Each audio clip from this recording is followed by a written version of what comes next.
Hello everybody, I'm Jack and welcome to number 27. Today I'm doing a bit of an unusual video for me. It's a video first of all on a Mercedes, which I don't do very often, and secondly on an old Mercedes. Now, those that have followed the channel will probably have seen that I have previously done a video absolutely slamming the W107 Mercedes SL. I owned one of those a while back and it was one of the cars that I hated most in my life. I don't apologise for that. I know it can be good for some people, it might serve their purposes, but for my purposes, it's a car that I always thought was just really held in high regard and high esteem, and that there was no reason for it because it wasn't really a very good car. However, that certainly doesn't mean that I hate old Mercedes, especially old ones like this. I actually really do rather like. I think that 107 was just an anomaly. I'm not going to go into that. Go and watch the video if you want to, but I think this car is just uber cool. So the W108 is in actual fact the short wheelbase version. There was also a W109 which was the longer wheelbase, and believe it or not, these cars were actually raced. Not with this engine of course, but with the 6.3 litre V8, known in the racing world, that actually raced with some success, believe it or not, as the Red Pig. That's what it was known as, and what a brute that car was. Obviously the 6.3 SEL would be a really desirable car to have. Back in the day, so it put out I think 230 horsepower or 250 horsepower from a 6.3, but with gigantic amounts of torque.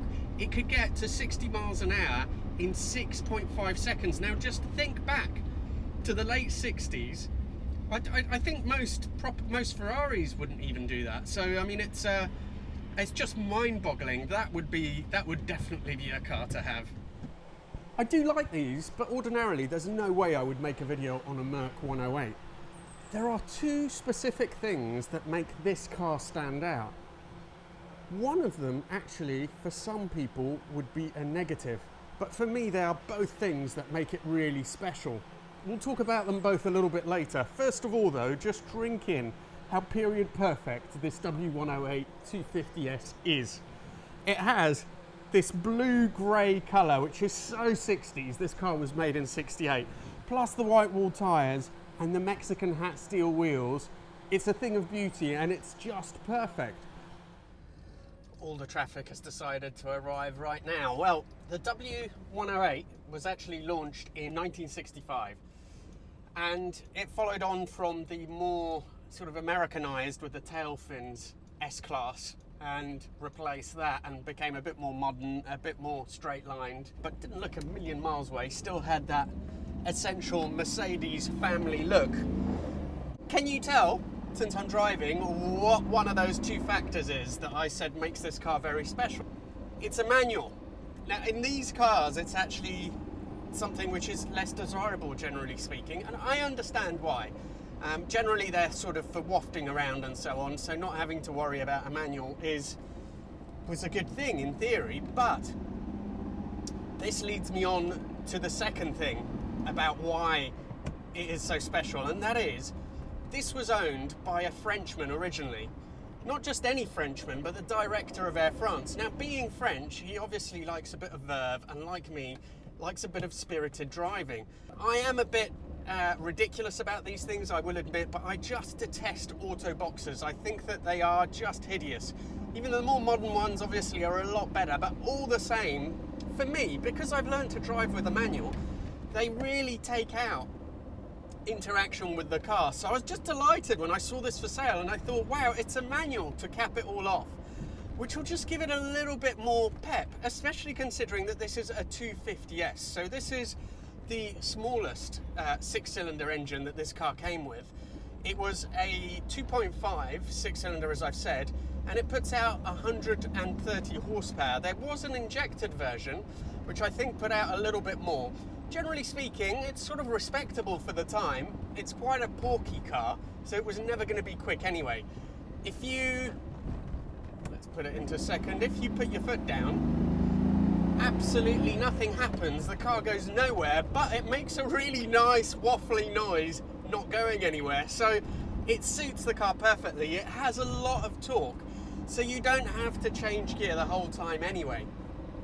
So to me, certainly, having that gearbox, not a problem.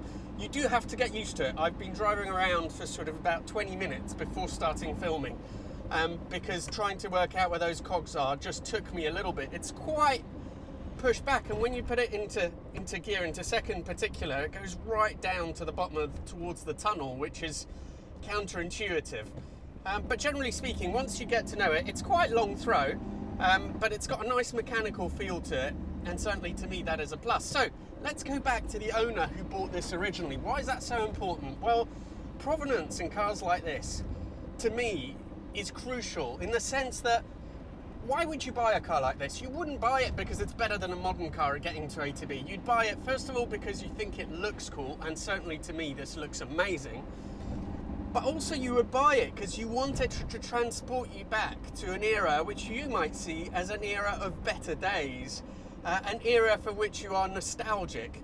That's certainly the case for me. I wasn't born yet when this car came out, but that doesn't stop me from having nostalgia for that era, because I've seen lots of films based in the 60s. I was born in 73, incidentally, and being in a car like this with this interior and everything else transports you back. Now, when you think that he was the boss of Air France, that has a certain sort of prestige to it. Back in the day, the airlines, the national airlines, were a prestigious thing. Flying was prestigious. You were looked after. You were made to feel important. It was part of the revolution that made us mobile and free in the world. So it's really important, and this car actually came with Air France lap belts. They have now been taken off for reasons of safety, and this 3-point belt has been put on, but they will come with the car. Whilst we're here, it's really worth talking a little bit about the place where this car is actually for sale, Duke of London, here in Brentford.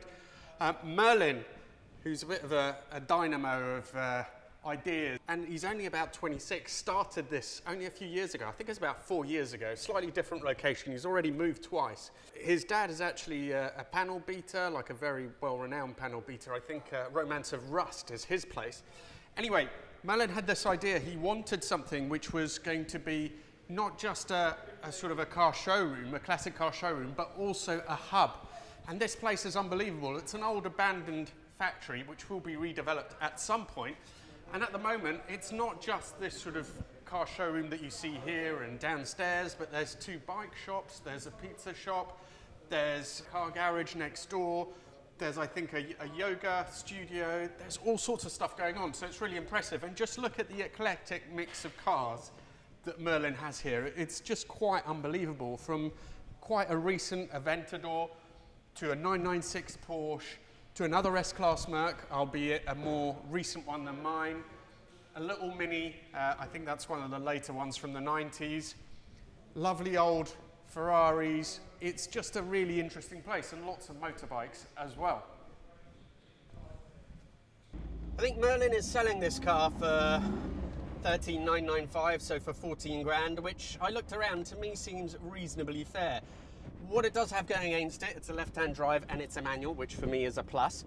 But it's a fantastic colour. I had a quick poke around. Don't take my word for it, but to me it seems like a really nice, solid car, an incredible colour, with that sort of extra air of desirability because of where it came from.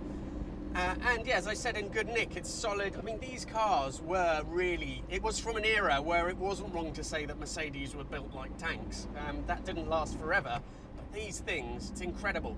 It drives super well. I mean, it is what it is. It is a big barge, but that works for it. And that was one of the things I hated about the 107 Series SL, is that it's kind of supposed to be a little sporty car. I know it was an American cruiser as well. It was designed for that. But, you know, in this car, I love it. You have that Mercedes 3-pointed star right in front of you, guiding the way.